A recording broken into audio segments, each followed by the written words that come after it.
Well hello नमस्ते सत श्री अकाल निमन how this is Ankit Raj a free man guys again welcome to Nai Delhi terminal 3 airport. सो आज का दिन बहुत ही एक्टिक है। पहले इस जर्नी के बारे में बताना चाहूँगा। Going to the China after around 2.5 years now. और अभी ये पहले इलाका देख लो, सेम है यार इलाका, सब कुछ नया चीज़ है नहीं। तो इसके पहले इन्विटेशन लेटर लाया, चाइना का वीज़ा लगवाया। After that flight booking time एक गलती हमसे हो गई कि हमने जो फ़्लाइट टिकट की अलग अलग टिकट कर दी सस्ते करने के चक्कर में। 31,000 हमारी राउंड ट्रिप रही यहाँ से जिनान तक की। और ये हुआ क्या कि जब हमने टिकट किया तो वियतनाम के लिए अलग किया और वियतनाम से हनोई से आपको जिनान जाने के लिए अलग से, चाइना जाने के लिए अलग से टिकट किया। 2 PNR नंबर उसकी वजह से हमारे पास हमें करना पड़ गया, वियतनाम का वीज़ा लेना पड़ गया। वियतनाम का वीज़ा भी सिंपल था but multiple entry visa reject हो गया मेरा। और भाई साहब जब रिजेक्ट हुआ वीज़ा पहली बार तो मतलब समझो कि फट के हाथ में आ गई, क्योंकि सारे मेरे फ़्लाइट के टिकट नॉन रिफंडेबल थे। जी हाँ, सस्ते बुक करना होता है तो आपको यही चीज़ होता है, लगेज भी नहीं, नॉन रिफंडेबल। अब क्या है, चाइना का वीज़ा भी आपके पास आ चुका है, टिकट भी आ चुका है, बट अब वियतनाम का वीज़ा ही नहीं आ रहा है। तो फिर कुछ एडिटिंग किए। एडिटिंग करने का तात्पर्य था कि वियतनाम वीज़ा के दौरान ये सब चीज़ें खास ध्यान रखनी है आपको। एड्रेस वगैरह हो गया, प्रॉपर मेंशन करना है किस होटल में है, क्या है, नहीं किस पोर्ट पे एंट्री कर रहे हो, ये सारे चीज़ का मेंशन करना है। मैंने इस चीज़ को हल्के में लिया, एज अ रिजल्ट रिजेक्ट कर दिया। बट दोबारा मैंने होटल बुकिंग करके मैंने नॉन पेबल होटल बुक किए थे, उससे करके मैंने अगोड़ा से किया था और करके मैंने डाल दिया। तो जब दोबारा मैंने अपने होटल्स की सही डिटेल्स वगैरह डाली तो फिर वो मेरे को अगले 2-3 के दिनों के अंदर वीज़ा आ गया। और एक्चुअली क्या है कि आते समय भी हमारा जो है मतलब यही सिस्टम है, तो हमने मल्टीपल एंट्री वीज़ा लिया। कुछ इस तरीके का सीन। अपन गेट नंबर 31K के आसपास जा रहे हैं विद जेट एयरलाइन, और रात के 12:05 में इंडिया से हनोई की ओर उड़ान करेगी। और ये वेटिंग एरिया 17 में ऑलमोस्ट पहुंच चुका हूं। 100 पहुंचते हैं अपने बे के पास। Come on.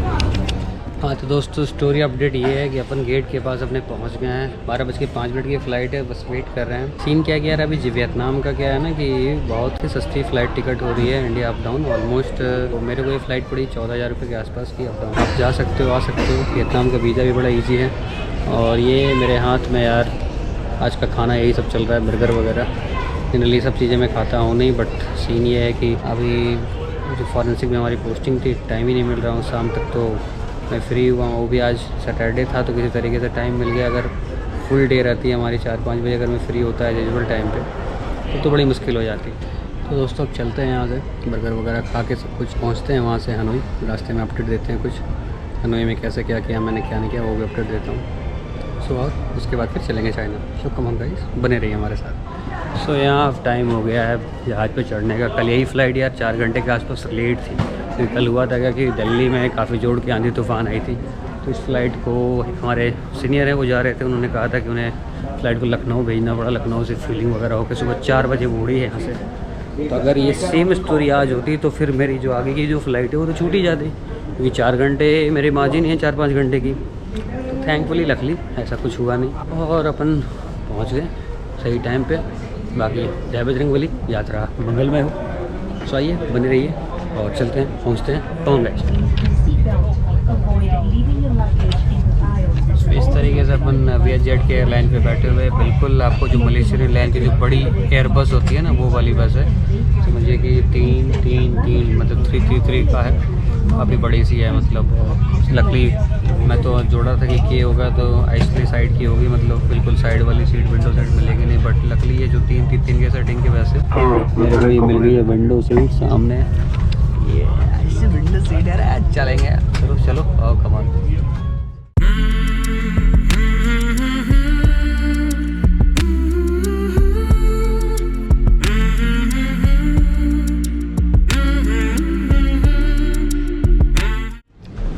Well good morning Hanoi ladies and gentleman. Just land कर गए हैं हनोई वियतनाम में। और ये अपनी सामने की जो फ़्लाइट, यही अपनी फ़्लाइट थी वियतजेट। अच्छा सफ़र रहा, ज़्यादा परेशानी तो नहीं हुई। हालांकि इकोनॉमिक सीट थी तो थोड़ा सा लेग स्पेस वगैरह कम था, बट इतना चलता है, एडजस्ट हो जाता है चीज़ें। तो आओ अब चलते हैं आगे, चाइना के लिए बोर्ड करते हैं। Come on guys.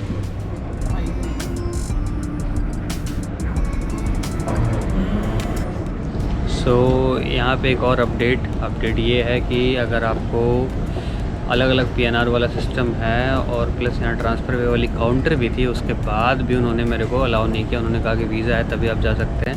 Luckily I have a visa, और वीज़ा होने के बाद फिर हमने पासपोर्ट में इमिग्रेशन करवाया। इमिग्रेशन करवाने के बाद फिर अपन निकल गए हैं। अब हमें बाहर जाना होगा, बाहर से जाके बोर्डिंग पास लेना होगा। तो आओ देखते हैं, कम ऑन गाइस। सो यहाँ बाहर निकलने के बाद अपन को लेवल 3 पे जाना होगा। वहाँ पे चेक इन काउंटर्स काफ़ी सारे हैं, तो पहले वहीं चलते हैं चेक इन काउंटर पे। उसके बाद चेक इन करवा के उसके बाद फिर अंदर एंट्री लेना होगा, कस्टम फ्री, वही ड्यूटी फ्री, फिर से इलाका वही भैया। सो चलते हैं लेवल 3 पे। हालांकि अगर हनोई एयरपोर्ट के एक्सपीरियंस के बारे में पूछोगे हमसे तो बहुत छोटी सी एयरपोर्ट है। ये देख रहे हो आप इस तरीके का नज़ारा, बहुत कम ही काउंटर है। हमारे को पता चल गया हमारी फ़्लाइट C वाले काउंटर पे चेक इन हो गए। तो आओ काउंटर पे चेक इन करते हैं, वर्क फ्री हो जाते हैं। तो कम ऑन गाइस। सो इस तरीके से दोस्तों फाइनली बोर्डिंग पास वगैरह मिल गया, फिर सारा चेक इन लगेज तो अपने पास कुछ है नहीं, बस केवल यही जो लगेज मैं लेके चल रहा हूँ बस वही है। और गेट नंबर 29 जो कि सीधा सिक्योरिटी चेकअप के सामने ही हमारी थी, वहाँ भी अपन आ गए हैं। अभी भी हमारे पास समय हो रहा है 7:45, यानी कि हमारे घड़ी में बज रही है 7:45। 1.5 घंटा और जोड़ दो, क्योंकि वियतनाम हमसे 1.5 आवर हमसे आगे है 1.5 घंटे का। मैं इधर ढूंढ रहा हूँ कहीं पानी पीने की टोटी मिल नहीं रही है। प्यास लग रहा है मेरे को। सुबह मैंने बुर्गर खा ली थी जो कि रात की कुछ थी। और ये ड्यूटी फ्री इलाका है ना, सुंदर। चलो पानी वगैरह पी के वॉशरूम वगैरह सब कुछ क्लियर होकर उसके बाद चलते हैं गेट पे। वेट करते हैं और प्लस कुछ फ़ोन वगैरह चार्ज कर लेते हैं। Come on guys.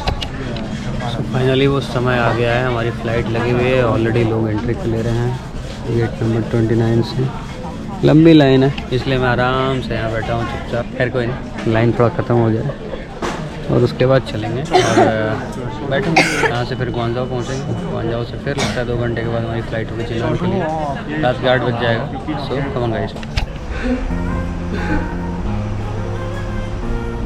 सो अभी तक का तो दिन बढ़िया जा रहा है। विंडो सीट इस बार भी अपने पास है।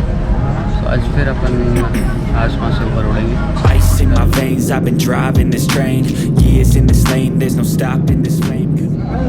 सो इस तरीके से अपन ग्वांजाओ पहुँच गए। फटाक दो इमिग्रेशन करा कर ट्रांसफ़र लेते हैं। ये ज़्यादा समय है नहीं, 2.5 घंटे का समय है हमारे पास फ़्लाइट उड़ जाने में। तो कम से कम 1 घंटे पहले तो हमें वहाँ फ़्लाइट के पास पहुँच जाना होगा।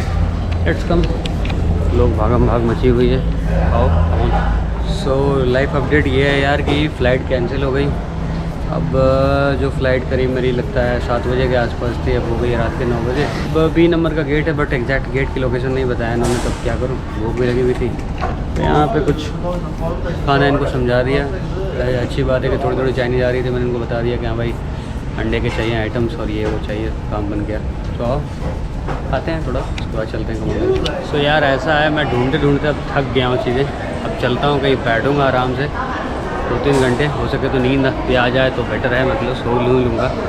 और उसके बाद फिर देखते हैं क्या करना है, किधर जाना है नहीं जाना है। वैसे B वाले गेट पे ही हमारी आएगी, लेकिन B में भी कम से कम तो 100 से ऊपर गेट है। तो आओ जहाँ से अपन आए थे वहीं चलते हैं। कुछ अच्छे आरामदायक कुर्सी उधर मेरे को मिल रही थी, और उसके बाद फिर बातें करते हैं आपसे। Come on guys. सो इस ग्वांजाओ एयरपोर्ट के पास ही, मतलब एक बाहर में ही गार्डन बे करके, हमें लगा कुछ सिंगापुर वगैरह का टाइप का होगा, बट यहाँ आए तो पता चला ये जो है स्मोकिंग इलाका है।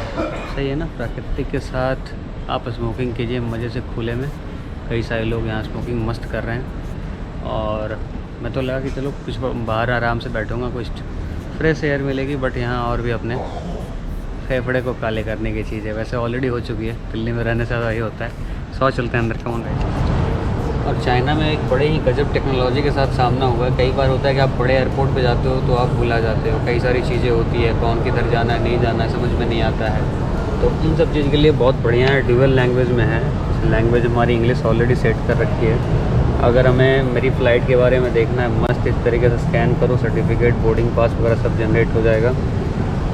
अब हमें स्मोकिंग एरिया किधर है इसके बारे में भी जानकारी है। मतलब बढ़िया है ना, सारी की सारी चीज़ें, पूरा ये 3D मैप है। इस तरीके से जूम बिल्कुल हो गया। यहाँ पे स्मोकिंग एरिया है, गार्डन एरिया जो बना रखा है वहाँ पे, जहाँ अभी मैंने बताया था वहीं पे है इसके स्मोकिंग एरिया। प्लस जो भी है सारी चीज़ें यहाँ पे अवेलेबल है। इस्टेब्लिशमेंट, सर्विसेज, डायरेक्शंस, नेविगेशन तक है। होम पेज में जाते हैं, अगर हमें कुछ नाश्ता पानी चाय कॉफ़ी करना है तो कौन कौन सी दुकान यहाँ अवेलेबल है, सारे दुकान की जानकारी है। ये सारी चीज़ इतनी अच्छी है, मतलब कुल मिला के आप देखो कितनी ये डेवलप कर गए। सो आओ इस टेक्नोलॉजी को देखते हैं अपने अच्छे से और उसके बाद चलते हैं यहाँ से आगे की ओर से। कमांगा। सो फाइनली यार इंतज़ार करते करते वो घड़ी आ गई कि 9 फ्लाइट पे अब चलना है वहाँ से चिनान, जो कि लास्ट स्टॉप रहेगी। लेकिन दिक्कत वही रात के 12-1 बजे पहुँचाएगा वहाँ से, फिर चीज़ों को मैनेज करना थोड़ा सा मतलब हो सकता है। सो आओ कोई नहीं, झेलते हैं इसको भी, पहुँचते हैं। सो कमांगा।